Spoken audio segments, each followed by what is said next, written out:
يا أيها الذين آمنوا أنفقوا مما رزقناكم من قبل أن يأتي يوم لا بيع فيه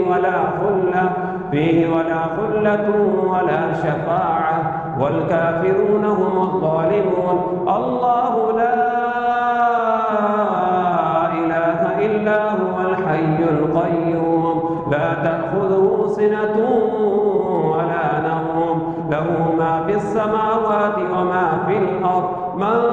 ذا الذي يشفع عنده إلا بإذنه يعلم ما بين أيديهم وما خلفهم ولا يحيطون بشيء من علمه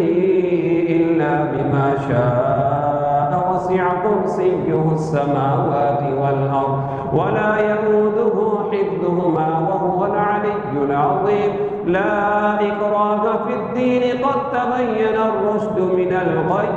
فمن يكفر بالطاغوت ويؤمن بالله فقد استمسك بالعروة الوثقى لا انفصام لها والله سميع